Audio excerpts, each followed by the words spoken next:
인생은요, 그 사람이 가지고 있는 인생관만큼, 그 사람이 가지고 있는 가치관만큼 사람들은 살아갑니다.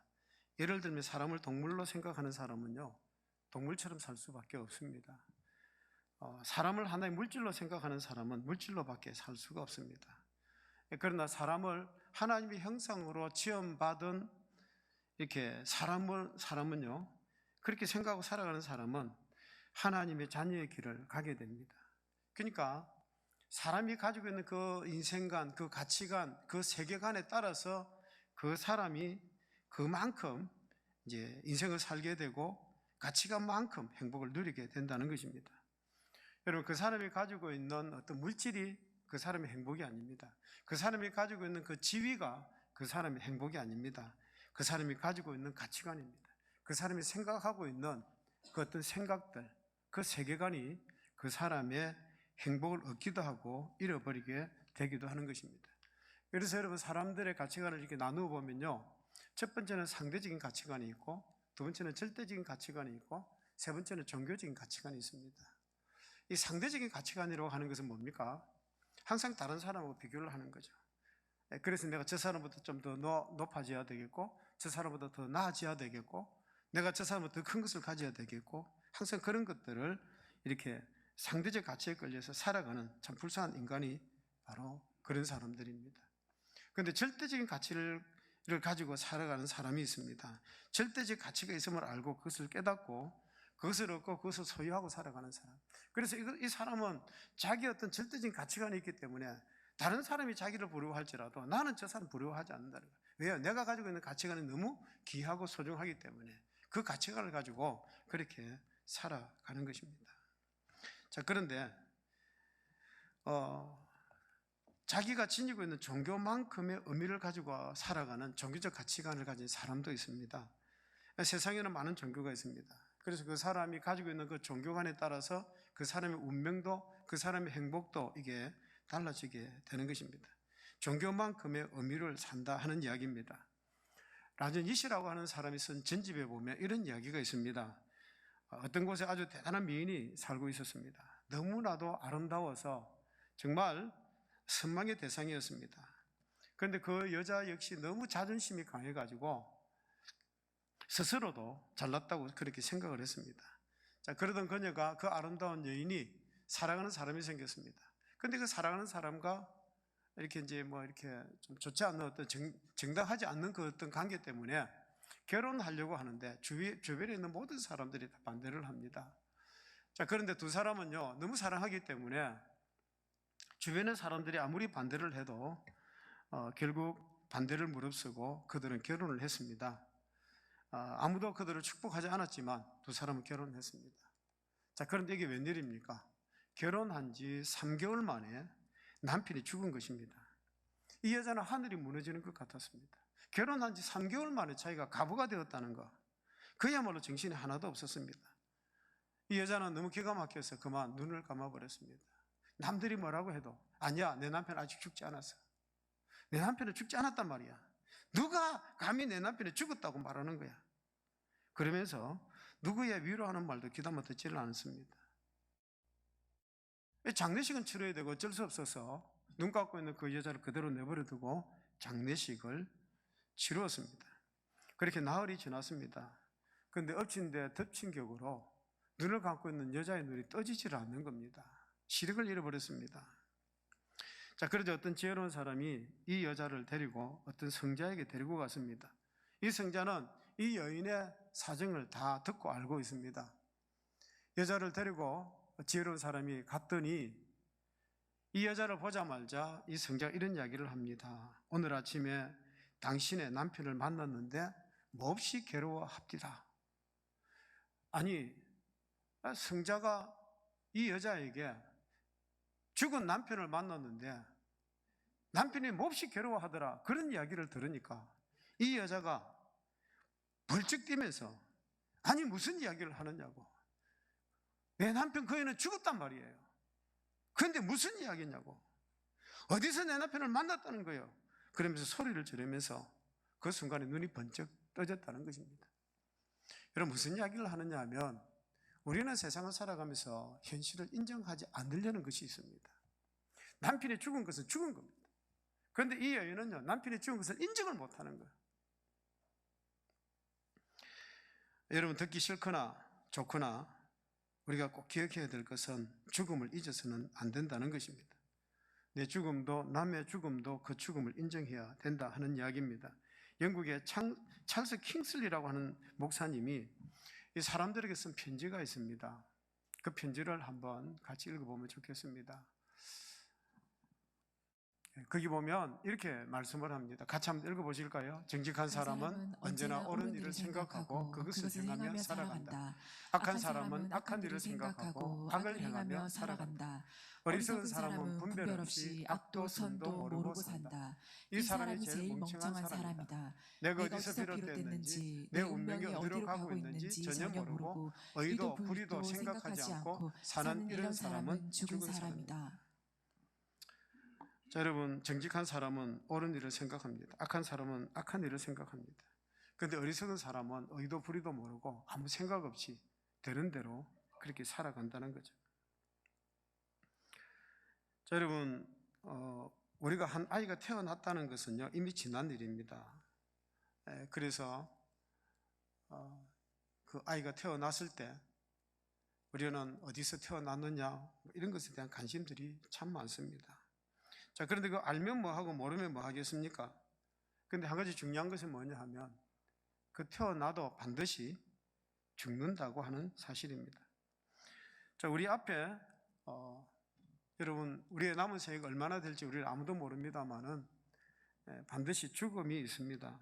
그래서 우리의 남은 생에 그 남은 기간 동안 아름다운 작품을 우리가 만들어 가야 되지 않겠느냐 하는 것입니다. 그래서 사람은 살아가면서 죽음을 생각하면 지혜를 얻습니다. 죽음 문제를 해결함으로써 비로소 인간이 되는 것입니다. 죽음에 승리할 때, 사망을 이길 때 바로 그 사람이 그리스도인이다 하는 것입니다. 오늘 읽었던 이 본문의 말씀 보면 굉장히 도전적인 말씀이 있습니다. 전도서 7장 2절 말씀을 같이 한번 읽어보십시다. 초상집에 가는 것이 잔치집에 가는 것보다 나으니 모든 사람의 끝이 이와 같이 됨이라. 산자는 이것을 그의 마음에 둘지어다. 초상집에 가는 것이 잔치집에 가는 것보다 뭐하다고요? 낫다라고 말씀을 합니다. 왜냐하면 모든 사람의 끝이 어떻게 된다고요? 이와 같이 된다는 거죠. 죽는다는 이야기입니다. 지난주에 우리 김봉실 권사님의 장례식을 치루었습니다. 저도 그 집사님을 통해서 이야기를 들으니까 은퇴하신 우리 근신철 목사님이 계십니다. 주일날 오후에 기도를 이렇게 해주시는 가운데 조용히 하나님의 부르심을 받았습니다.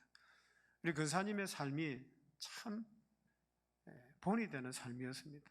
늘 찬송하고 기도하고 성경 필사하고 하나님께 더 가까이 가기 위해서 늘 말씀 암송하고 그러다 보니까 치매도 없고 또 때가 되어서 하나님께서 천국으로 그렇게 불러주셨습니다. 그 죽음 앞에서 하나 느끼는 게 뭡니까? 잘 살고 못 살고 뭐 건강하고 병들고 뭐 오래 살고 빨리 죽고 이게 별로 대수로운 일이 아니더라는 거죠. 결론이 뭡니까? 모든 사람이 이와 같으니라. 모든 사람이 이와 같으니라 하고 확실하게 선포를 하고 있습니다. 우리는 살아가면서 과거 이야기를 너무 많이 합니다. 남자들은 만나면 군대 이야기부터 시작해서 하여튼 그 과거를 자꾸만 생각을 합니다. 과거의 매입니다. 그런데 과거는요, 이미 지나간 것입니다. 그런데 우리는 지금 현재를 살아가는 사람들입니다.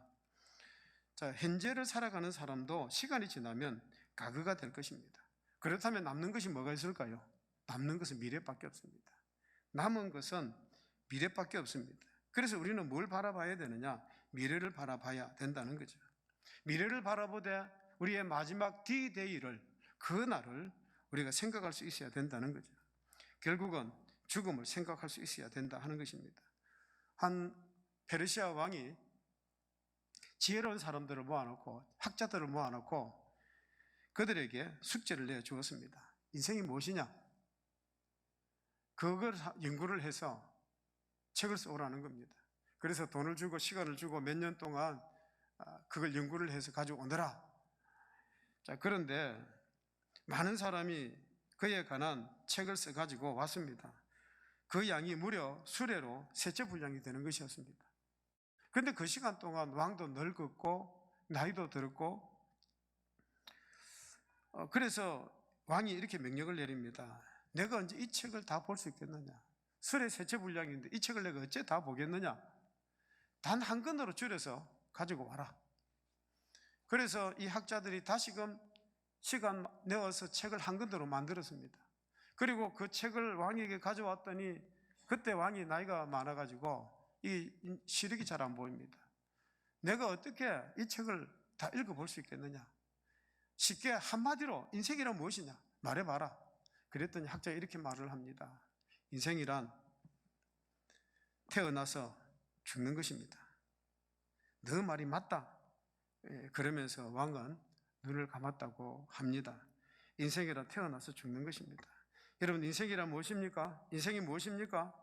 죽음의 심리학자 엘리자베스 큐빌리에스는 많은 사람의 죽음을 찾아다니면서 연구를 하면서 이런 결론을 내렸습니다. 사람들이 죽음을 맞이할 때, 사람들이 사형 선고를 받았을 때 사람들이 갖는 태도가 있습니다. 첫 번째는요, 너가 죽는다 그랬을 때에 부정합니다. 내가 왜 죽어? 아니야, 나 안 죽어. 딱 부정합니다. 자, 두 번째는요, 분노합니다. 왜 하필 나냐는 거죠. 내가 왜 죽어야 되느냐는 거죠. 왜 하필 나냐? 이 난센스입니다만은 왜 나입니까? 가 아니고 나도 죽는 것입니다. 그런데 분노하는 거죠. 화가 나는 거죠. 왜 저 친구는 안 죽는데 내가 죽어야 되느냐는 거죠. 그리고 세 번째는요, 타협을 합니다. 어떻게 하면 내가 좀 더 살 수 있을까요? 그래서 의사 선생님 옷을 붙들고 선생님 좀 살려주십시오. 어디 좋은 약 없습니까? 뭐 좋은 기술이 없습니까? 좀 가르쳐 주십시오. 심지어는 목사님에게도 와서 부탁을 합니다. 목사님, 내 생명을 좀 연장시켜 주십시오. 여러분, 목사가 무슨 생명을 연장할 수 있겠습니까? 적당하게 타협을 하고 그렇게 살기를 원합니다. 자, 그런데 여러분, 같은 값이면 참 이렇게 했으면 참 좋겠다 싶습니다. 좀 근사하게 죽도록 기도해 주십시오. 이렇게 말하면 얼마나 좋겠습니까? 그리고 네 번째는요, 이 죽음의 태도가 우울해진다는 겁니다. 우울해집니다. 내가 지금까지 잘못 살았구나. 확실히 내가 잘못했구나.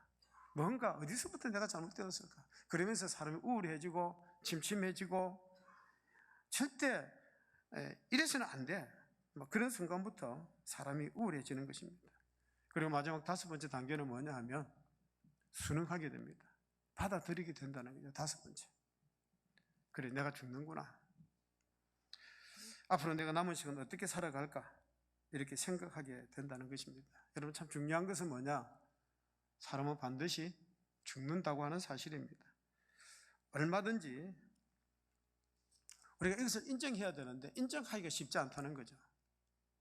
우리가 얼마가 남았든지 간에 인정하고 순응할 수 있는 그런 삶이 되면 좋겠습니다. 여러분, 모델에 사람들이 이 죽음을 앞두고 죽음을 대하는 모델 세 가지가 있습니다. 그게 뭐냐 하면 첫 번째는 죽음을 끝이라고 생각하는 것입니다. 죽으면 만사가 다 끝이다, 그렇게 생각을 한다는 것입니다. 부귀영화, 출세, 명예 다 필요 없다, 죽으면 끝이다라고 생각한다는 거죠. 그런데 여러분, 꼭 기억하셔야 될 것은 죽는다고 세상이 다 끝나는 것 절대로 아닙니다. 죽는 것은 작은 내가 죽는 것이지 세상이 끝나는 것이 아니라는 것입니다. 죽으면 마치 세상이 끝나는 것처럼 착각하는 것, 이거는 가대망상증입니다. 가끔 보면 어떤 사람은 이렇게 자기가 죽으면 모두가 불행해질 것처럼 생각하는데 사실은 그렇지 않습니다. 오히려 그분이 돌아가심으로 말미암아 주변에 더 행복해질 수도 있는 것입니다. 작은 사람 하나가 가는 것이지, 사라지는 사람이 사라지는 것이지, 내가 마치 죽음으로 해서 우주와 세계가 사라지는 것이 아니라는 겁니다. 두 번째는요, 죽음을 생명의 과정이라고 생각합니다. 하나의 프로세스라고 생각한다는 거죠. 시작이 있으면 끝이 있고, 죽음이라고 하는 생명의 과정이 또 하나 있는 것 뿐이라는 것입니다. 그러니까 죽음이라고 하는 생의 한 단계가 있을 뿐이라는 거죠. 생의 새로운 어떤 단계가 죽음이다, 이렇게 생각한다는 거죠. 그리고 세 번째는요, 죽음을 출발선이라고 생각하는 사람들이 있습니다. 오히려 죽은 다음에 다음 세계를 크게 생각하기 때문에 세상이 죽으면 이 세상이 끝나고 새로운 세상이 이루어진다고 생각하는 것입니다. 그래서 죽음을 이 세상의 결론이요, 완성이요, 새로운 세상을 향한 출발이다. 주님과 함께 출발하는 것이다. 이렇게 생각하는 것이 그리스도인의 죽음이라는 것입니다. 자, 그렇기 때문에 생의 마감이자 생의 성취이며 모든 수고를 쉬는 것이 뭐냐? 죽음이라는 것입니다. 죽음은요, 안식으로 정말 새로운 자유를 느끼게 되는 것입니다. 이 땅에 살아가면서 얽매였던 모든 것으로부터 벗어나는 새로운 안식, 자유를 누리게 되는 것입니다. 그리고 우리 예수 믿는 사람에게는 죽음은 주님을 맞는 영광이요, 새로운 세계를 향한 영광이요, 이것이 바로 죽음입니다. 자, 그런데 여러분, 우리가 성경을 보실 때마다 성경을 너무 편견적으로 보지 말고 정직하게 성경을 볼 줄 알아야 됩니다. 성경은요, 딱 한마디로 말씀을 드리면 우리 모든 사람을 천국으로 보내는 책입니다. 성경을 가만히 읽어가다 보면 성경은 우리가 잘 살아야 되겠다, 이런 것에 대해서 별로 흥미가 없습니다. 예수님의 말씀이 그렇습니다. 천국의 성경 말씀을 이렇게 다 읽어가다 보면 이 성경 말씀은 우리를 천국으로 보내는 것이 이게 맞는 말씀입니다. 우리 요한복음 14장 1절에서 3절 말씀인데 같이 한번 읽어보십시다. 너희는 마음에 근심하지 말라. 하나님을 믿으니 또 나를 믿으라. 내 아버지 집에 거할 곳이 많도다. 그렇지 않으면 너희에게 일렀으리라. 내가 너희를 위하여 거처를 예비하러 가노니 가서 너희를 위하여 거처를 예비하면 내가 다시 와서 너희를 내게로 영접하여 나 있는 곳에 너희도 있게 하리라. 자, 너희는 마음에 근심하지 말라 그럽니다. 왜요? 하나님을 믿고 또 나를 믿으니, 그러니까 내가 그 천국 가서 나 있는 곳에 너희도 있게 하겠다. 정말 다정하게 우리에게 말씀을 하십니다. 지금 우리 예수님이 요한복음 이 14장 여기서는 어떤 형편이냐면 십자가 죽음을 앞에 두고 있습니다. 그런데 예수님은 그 십자가 죽음을 앞에 두고 있으면서 그 죽음을 넘나드시면서 우리에게 말씀을 하시는 거예요. 하나님을 믿으니 또 나를 믿어라. 내가 가서 있을 곳을 예비하고 너희를 나 있는 곳으로 내가 영접할 것이다. 얼마나 다정하게 말씀을 하십니까? 내가 가서 예비하고 다시 와서 나 있는 곳에 너희를 영접하리라. 자, 우리 빌립보서 1장 23절 24절 말씀도 같이 한번 읽어보십시다. 내가 그 둘 사이에 끼었으니 차라리 세상을 떠나서 그리스도와 함께 있는 것이 훨씬 더 좋은 일이라. 그렇게 하고 싶으나 내가 육신으로 있는 것이 너희를 위하여 더 유익하리라. 여러분, 사도 바울의 말씀입니다. 내가 이 세상을 떠나 주님 앞에 가서 주님과 함께 있는 것도 좋지만 또 내가 육신으로 있는 지금 이때도 오히려 너희들에게 유익하다는 거죠. 내가 이 죽음과 이 세상 사이에 중간에 끼어 있지만 그래도 내가 이 땅에 있으면서 너희에게 유익하다면 내가 천국 가는 것보다 이 땅에 있는 것이 낫겠다. 그런 이야기입니다. 죽음에 대한 어떤 일말의 두려움도 없습니다. 사도 바울은 오히려 그 죽음을 앞에 두고 기뻐하고 있습니다. 우리 골로새서 3장 1절에서 3절 말씀 같이 한번 읽어보십시다. 골로새서 3장 1절에서 3절입니다.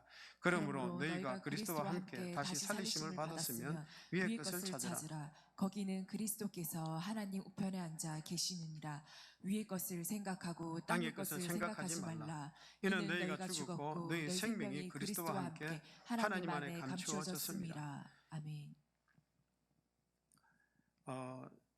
위의 것을 찾으라. 거기는 그리스도께서 하나님 우편에 앉아 계시느니라. 위의 것을 생각하고 땅의 것을 생각하지 말라. 여러분, 예수님은 우리에게 참 이렇게 권면합니다. 바울도 이렇게 위의 것을 찾으라. 거기서 하나님 우편에 앉아 계시는 예수 그리스도를 만나게 될 것이다. 예수님의 모든 교훈과 성경에 가르쳐주는 내용 전부가 한마디로 말하면 내세지향적입니다. 그 말씀을 가만히 읽어가다 보면 천국에 관해서 말씀을 하고 계시는 것입니다. 우리를 그리로 인도하고 계시는 것입니다. 그래서 성경에서 가장 추앙하고 가장 높이는 분들이 계시는데 그분들이 어떤 분이냐면 바로 순교자들입니다. 왜냐하면 그렇게 고난당하고 세상을 떠납니다마는 하나님 앞으로 가기에 가장 복되고 가장 성공적이고 가장 영광된 존재로 그 순교자들은 말씀을 하고 있는 것입니다. 오늘 본문에 보면요, 아름다운 이름과 보배로운 기름, 좋은 이름과 좋은 기름에 대해서 말씀을 합니다. 전도서 7장 1절 말씀을 같이 읽어보십시다. 좋은 이름이 좋은 기름보다 낫고 죽는 날이 출생하는 날보다 나으며. 자, 여러분, 좋은 기름이 무슨 의미가 있습니까? 좋은 이름이 좋은 기름보다 낫다 그랬습니다. 좋은 기름이 무슨 의미가 있습니까? 좋은 이름이 더 중요한 것입니다. 여러분, 출생이 무슨 의미가 있습니까? 세상에 태어나는 그 순간부터 고된 세상, 이제부터 출발하면 많은 어려움을 겪게 될 것입니다. 태어나는 그 순간부터 고된 인생을 살다가 그리고 죽음으로 인생이 끝이 나는 것입니다. 자, 그렇기 때문에 이것이 낫다 이렇게 말씀을 합니다. 뭐가요? 잔치집보다 초상집에 가는 것이 뭐하다고요? 낫다라고 말씀을 하고 있습니다. 자, 여러분 한번 생각해 보십시다. 잔치집에 가는 것은 결혼을 축하하기 위해서 갑니다. 자, 그런데 보십시다. 젊은 사람들은 이걸 보면서 나도 어서 커서 저 결혼하고 저렇게 웨딩 마치를 하얀 드레스를 입고 멋지게 한번 나도 해야지 이렇게 좋아합니다마는 결혼한 사람들은 어떨까요? 결혼한 사람도 옛날 일을 회상을 합니다. 아, 옛날에 나는 안 그랬는데 뭐 이런 생각도 하기도 하고 살아가면서 이렇게 생각하는 사람도 있습니다. 내가 그때 그 남자를 만나지 말았어야 되는데 이런 생각하는 사람도 있습니다. 그러니까 결혼식이라고 하는 것은요, 어찌 보면 나이가 든 사람에게는 별 의미가 없습니다. 별 의미가 없습니다. 볼 것이 없습니다. 파스칼의 팡스에 이런 말이 있습니다. 권해지는 것은 수치가 아니다. 쾌락해지는 것은 수치다. 어려운 일이나 객관적인 고통으로 인하여 쓰러질 수도 있다. 그러나 향락과 쾌락에 걸려서 넘어지는 것은 무능합니다. 그렇습니다. 상갓집, 초상집을 좋아할 수 있어야 되겠지요. 왜요? 그 이유가 뭐냐 하면 나도 그리로 가기 때문에 그렇습니다. 여기 계시는 어떤 한 분도 나는 안 죽을 거야 이렇게 말할 수 있는 분이 아무도 없습니다. 우리 앞에 있는 것은 초상집이지 잔치집이 아닙니다. 그런 거로 초상집이 중요한 것입니다. 그래서 여러분, 이게 이제 우리에게 마지막이 있다, 죽음이 있다고 생각해 볼 때 여러분 어떤 죽음을 여러분들은 생각을 하십니까? 여러분들이 한번 선택을 한번 해보시면 참 좋겠습니다. 우리가 죽음을 앞두고 이런 기도 제목이 있으면 참 좋겠습니다.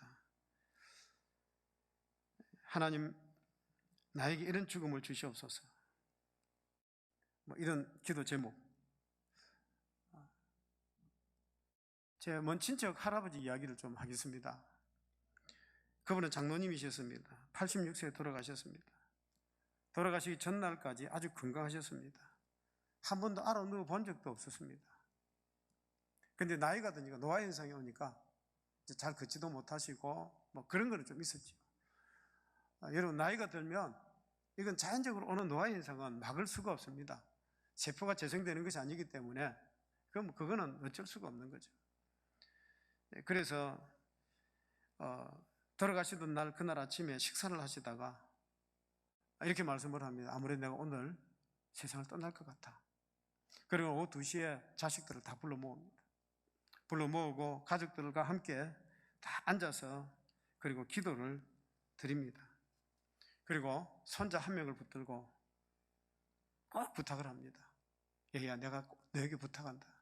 너는 필히 목사가 되어라.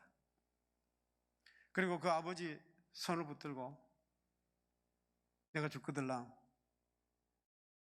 창고를 열어서 거짓 잔치를 한번 해라. 동네 사람들, 어려운 사람들 다 불러 모아서, 지나가는 거지도 불러 모아서 풍성하게 그렇게 대접을 해라 하시고 눈을 감으셨습니다.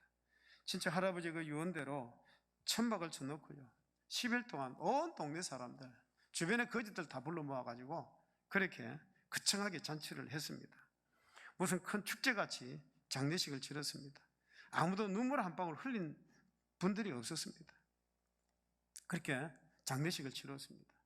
제가 아는 목사님 한 분은요, 목사님 돌아가실 때가 되었을 때에 자신의 장례식 순서를 다 정해 놓으셨습니다. 사회는 누가 보고, 찬송가는 몇 장 부르고, 기도는 누가 하고, 축도는 누가 하고, 그래 놓고 세상을 떠나셨습니다. 참 그렇게 장례식 치르도 제가 보았습니다. 제가 존경하는 목사님이 한 분 계셨는데, 이 목사님은 병원에 입원해 계셨습니다. 이번에 한 번씩 정신이 오락가락합니다. 그런데 한 번은 눈을 떴더니 병실에서 피주사를 놓고 있는 겁니다. 그러니까 목사님이 간호사를 부릅니다. 그리고 아들을 부릅니다. 얘야, 지금도 피가 없어서 죽어가는 사람들이 많은데 죽어가는 나에게 무슨 피주사를 놨냐? 뽑아라. 자기 손으로 다 뽑는 거예요. 그리고는 자녀들을 다 불러 모아놓고 그 자리에서 모두를 위해서 기도하고, 그리고는 아멘 하고 그렇게 세상을 떠나셨습니다. 자, 여러분, 참 이것이 그리스도인의 모습이 아닐까요? 우리가 그리스도인으로 살기 때문에 내가 세상을 떠날 때도 그리스도인답게 세상을 떠나야 되지 않겠습니까?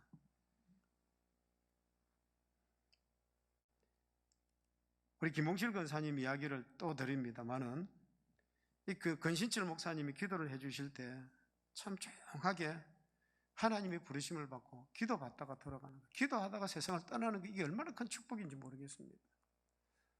제 장모님도 2019년도 1월 달에 돌아가실 때도 제가 주일날 예배를 마치고, 그리고 새벽에 우리 집 사람이 요양병원에 있었는데 갔다가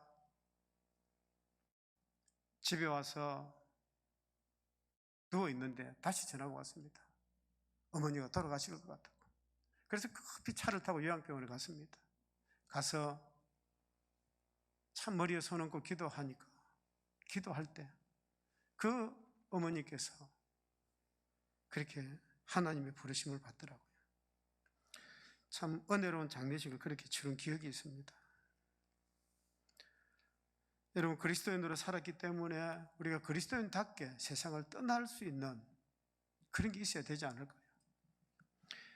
사도 바울은 이런 고백을 합니다. 빌립보서 3장 13절 14절 같이 한번 읽어보십시다. 형제들아, 나는 아직 잡은 줄로 여기지 아니하고 오직 한 일, 즉 뒤에 있는 것은 잊어버리고 앞에 있는 것을 잡으려고 표대를 향하여 그리스도 예수 안에서 하나님이 위에서 부르신 부름의 상을 위하여 달려가노라. 여러분, 사도 바울은 평생을 어떻게 살았느냐 하면 그 앞에 있는 표대를 바라보고 하나님께서 주실 그 상급 바라보고 면류관을 바라보고 그렇게 인생을 살아갔다는 것입니다.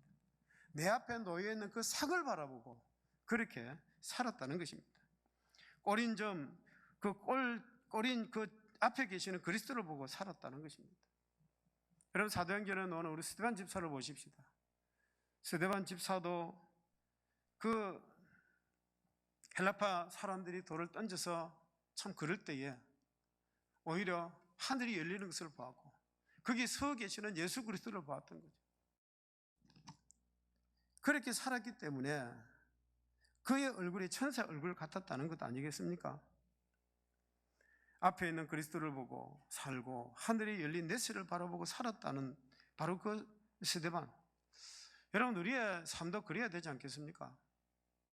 우리의 목표가 뭡니까? 우리의 삶의 인생의 목표가 뭡니까? 우리의 소망이 뭡니까? 우리의 소망은요, 예수 그리스도를 바라보고 영원한 하나님의 나라를 바라보고 우리가 그렇게 살아가야 되지 않겠습니까? 여러분, 2024년도에 우리가 직분자를 세웠습니다. 우리가 서리집사로 또 여러 가지 섬김의 파트로 세웠습니다. 여러분, 그걸 명예로 그냥 세우는 것 아닙니다. 우리에게 언젠가나 한 번은 다 죽음이라는 것이 있는데 우리의 남은 생애를 어떻게 하면 하나님 앞에 이 성경을 통해서 아름다운 작품으로 만들어낼 것인가를 우리가 만들어 가야 되지 않겠습니까? 그냥 이름으로 명예로만 생각하는 것이 아니라 하나님께서 나에게 이런 사명을 주셨는데, 나에게 이런 직분을 주셨는데 주님 잘 감당하기를 원합니다. 하늘에 문이 열리고 예수님이 서 계신 그 모습을 보고 내가 그 하늘의 상급을 바라보고 내 앞에 놓여있는 그 면류관을 바라보고 우리가 그 길을 달려가야 되지 않겠습니까? 여러분, 욕망을 이기는 길, 자기를 이기는 길, 세상에 이기는 길에 따로 있는 것이 아닙니다. 내가 예수 그리스도를 바라보고 살아갈 때 세상을 이길 수가 있습니다. 욕망을 이길 수가 있습니다. 유혹을 이길 수가 있습니다. 하늘이 열리는 바로 거기에 있는 것입니다. 그럴 때에 그는 지혜로운 사람도 되고 용기의 사람도 되고 바른 사람도 되는 것입니다. 여러분, 교회의 머리는 예수 그리스도이십니다. 예수님께서 친히 이 하본교회를 다스리십니다. 그런데 예수 그리스도께서는요, 그 교회를 다스릴 때 누구를 통해서 다스리느냐 하면 사람을 통해서 다스리시는 겁니다. 직분자를 세워서 다스리는 것입니다. 그래서 교회의 머리이신 예수 그리스도께서는 이 하본교회에 목사와 장로와 안수집사와 서리집사와 또 이렇게 직분자들을 세워주시는 겁니다. 여러분, 직분자는 유탕 목사가 세우는 것이 아닙니다. 하나님께서 세우시는 거예요. 하나님께서 바로 사람을 통해서 직분자를 세워가는 것입니다. 여러분, 늘 제가 종종 이렇게 말씀을 드립니다. 우리는 예수 그리스도의 보혈의 피로 맺어진 가족이고 근속이다. 그렇게 말씀을 드렸습니다. 우리는 예수 그리스도 안에서 하늘의 시민권을 가진 우리 가족이고 근속이라는 거죠. 그러면 우리가 예수 그리스도 안에서 참 가족이라고 생각하면 아픈 한우들이 있으면 서로가 위로해주고, 특별히 이렇게 일이 있으면 시기하고 미워하는 것이 아니라 서로 격려해주고 축하해주고 그런 마음이 있어야 되는 거예요. 너무 잘 되면 그거 가서 축하해주고 그래야 되는 거예요. 그런데 참 사람들이 이상하더라고요. 그걸 못 보는 거예요. 그리고 꼭 엉뚱한 이야기, 막 그 이야기를 하는 거예요. 우리는 그리스도인이면, 정말 하나님을 믿는 사람이면 하나님을 믿는 사람답게 그렇게 직분을 받으셔서 감당하시는 우리 모두가 되시기를 주의 이름으로 축복합니다.